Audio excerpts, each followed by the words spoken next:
ایک صدی قبل کرۂ ارض پر اسرائیل نامی کسی بھی ریاست کا وجود تک نہیں تھا۔ جناب رسول اللہ صلی اللہ علیہ وسلم نے صرف خیبر سے نہیں نکالا، بلکہ اعلان فرمایا اخرج الیہود من جزیرۃ العرب، کہ یہود کو جزیرہ عرب سے باہر نکال دو۔ بے شک فلسطین ارض عرب ہے، اور ارض عرب پر ان کو قبضہ کرنا، وہاں ریاست بنانا، وہاں آبادی کرنا، اس کا کوئی حق اسلام کے دائرے میں ان کے لیے موجود نہیں ہے۔ اللہ اکبر۔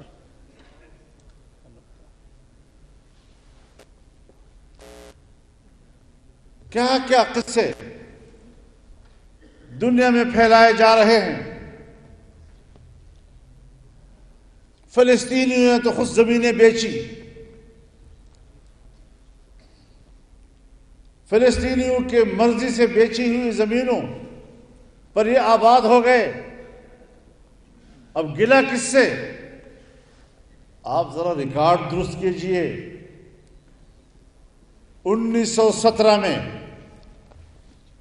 جب دالفور اسرائیلی ریاست کی تجویز پیش کر رہا تھا اور قرارداد دے رہا تھا، اس وقت پورے فلسطین کی سرزمین کے صرف 2% علاقے پر یہودی آباد تھا، صہیونی آباد تھا۔ 98% علاقے پر صرف مسلمان فلسطینی آباد تھا۔ اور جب 1948 میں اسرائیل کی ریاست کا باقاعدہ اعلان کیا تو 1947 کے اعداد و شمار دیکھیے، فلسطین کی سرزمین پر یہودیوں کی آباد کاری صرف 6% علاقے پر ہے، 94% علاقہ صرف فلسطینیوں کا تھا۔ اللہ اکبر۔ پھر کہتے ہیں اسرائیل نے مسلمانوں نے خود جگہ دی۔ کیوں جھوٹ بولتے ہو؟ کیوں تاریخ کو جھٹلاتے ہو؟ اور ہم پاکستان کے موقف کو بھی جاننا چاہتے ہیں،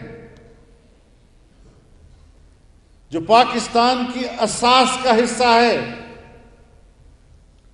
کہ 1940 کی قرارداد پاکستان، اسی میں کہا گیا کہ فلسطین کی سرزمین پر یہودی بستیوں کا قیام یہ ناجائز قبضہ ہے، اور بانی پاکستان نے کہا تھا کہ ہم فلسطینیوں کے شانہ بشانہ کھڑے رہیں گے۔ اور پھر جب اسرائیل وجود میں آیا تو پاکستان نے کہا کہ یہ برطانیہ کا ناجائز بچہ ہے۔ اللہ، یہ پاکستان کا موقف ہے ان کے بارے میں۔ بعد میں نہیں، قیام پاکستان کی اساس کا حصہ ہے۔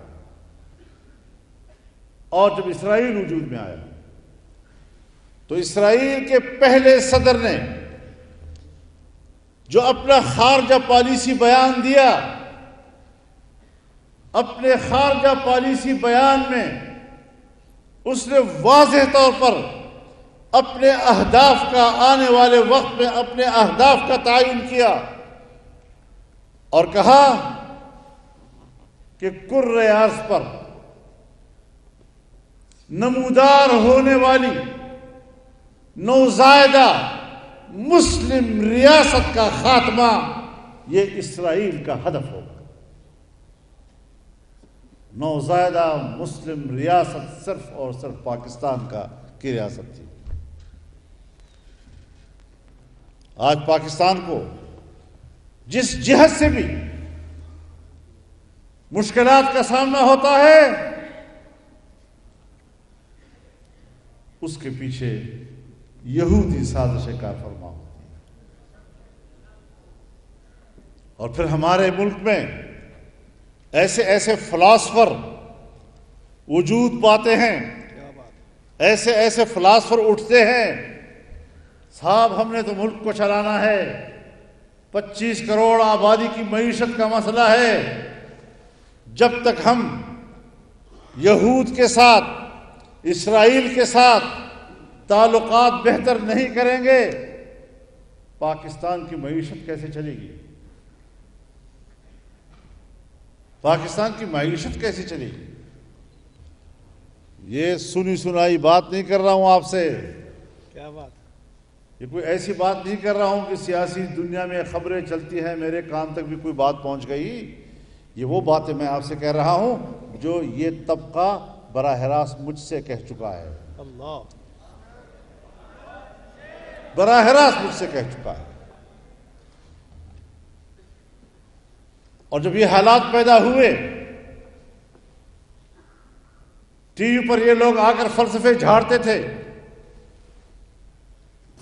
فلسفے بگاڑتے تھے،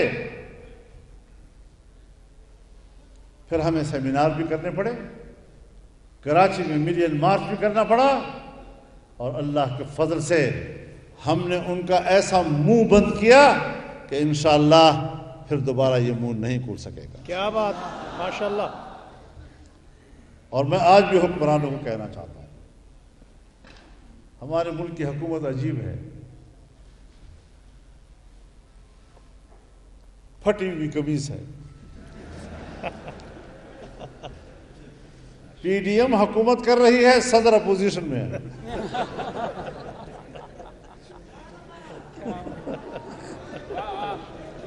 کیا بات،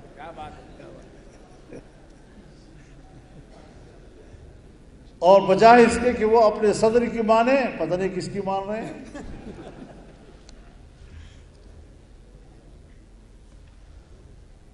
ان حالات میں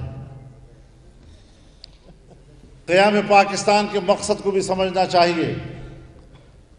مسلم امہ کے نام پر وجود میں آنے والی ریاست پوری دنیا کے مسلمانوں کی جنگ لڑنے کی ذمہ دار ہے۔ اگر پاکستان آج فلسطین کے مسلمانوں کی جنگ نہیں لڑتا تو پھر وہ قیام پاکستان کے مقصد کی نفی کر رہے ہیں۔ بے شک، بہت خوب، بہت اعلیٰ، بہت خوب۔ پھر مسلم لیگ حکومت کرے، لیکن میں اس مسلم لیگ کو کہنا چاہوں گا کہ آپ ہی تو ہیں جو قائد اعظم محمد علی جناح کے موقف کو جھٹلا رہے ہیں۔ کیا بات ہے، کیا بات، واضح موقف ہونا چاہیے۔ ڈرنا کیا ہے؟ اور قرآن کریم ہمارا رہنما ہے۔ واہ، جب اللہ رب العزت نے مکہ مکرمہ میں مشرکین کے داخلے پر پابندی لگا دی، یا ایھا الذین آمنوا انما المشرکون نجس فلا یقربوا المسجد الحرام بعد عامهم ھذا، تو سوال پیدا ہوا یا نہیں کہ یہ تو تجارتی مرکز ہے، یہاں تو دنیا کا مال آتا ہے، کیا بات، یہاں خرید و فروخت ہوتی ہے، یہاں کی معیشت متاثر ہو جائے گی۔ تو اللہ رب العزت نے کیا فرمایا؟ وَإِنْ خِفْتُمْ عَيْلَةً فَسَوْفَ يُغْنِيكُمُ اللَّهُ مِنْ فَضْلِهِ إِنْ شَاءَ۔ واہ واہ واہ واہ، کیا بات، کیا بات، اگر تمہیں بھوک پیاس کا خطرہ ہو جائے، تجارتی نقصان ہو جائے گا، معاشی بربادی ہو جائے گی، کیا بات، تو ہمارے فلسفی لوگ پھر اپنا فلسفہ بگاڑتے ہیں۔ یہ مولوی صاحبان ستیتے باتیں کرتے ہیں، ان کو کیا پتا ہے حالات کا، دنیا کے حالات۔ یہ آج کی باتیں نہیں ہیں، یہ اس وقت مکہ میں بھی ہوئی، کیا بات، لیکن اللہ نے فرمایا ان اللہ علیم۔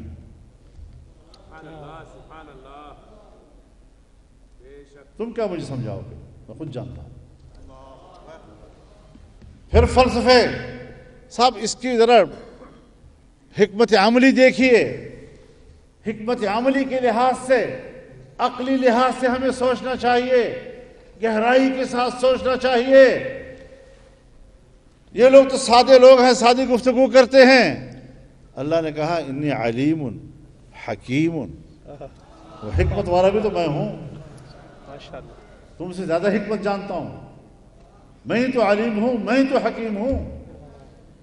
تو اللہ تعالیٰ کا علم اور اللہ تعالیٰ کی حکمت اس وقت بھی یہی تھی کہ اس کے حکم کو مانو اور اس خطے پر غیر مسلموں کا داخلہ بند کر دو۔ کیا بات! اور اگر رسول اللہ صلی اللہ علیہ وسلم نے ان کو جزیرۃ العرب سے نکالا تو ہمیں کبھی اس خوف پہ مبتلا نہیں ہونا چاہیے کہ پھر اس کا تو ہمیں معاشی نقصان ہوگا۔ کیا بات! میں اس معیشت پر لعنت بھیجتا ہوں جو یہودیوں کے رحم و کرم پر۔ بے شک بے شک بے شک بے شک۔ خود پاکستان کو پاکستان بناؤ، خود پاکستان کو پاکستان بناؤ، پاکستان کے وسائل کو ملک کے لیے استعمال کرو، اپنے وسائل کو ملک کے لیے استعمال کرو۔ 77 سال ہم نے گزارے، ہم نے اپنے وسائل کو استعمال نہیں کیا، ساری زندگی ہم نے بھیک مانگ کر گزاری ہے، قرضے مانگ کر گزارے ہیں۔ جب 77 سال تم نے پاکستان کو پاکستان نہیں سمجھا، پاکستان کے وسائل کو اپنے لیے استعمال نہیں کیا قوم، تو پھر سمجھ لو کہ تمہارا دماغ، تمہارا دل اندر سے آج بھی غلامانہ ہے، اور تم کل بھی غلام تھے، تم آج بھی غلامی کر رہے ہو۔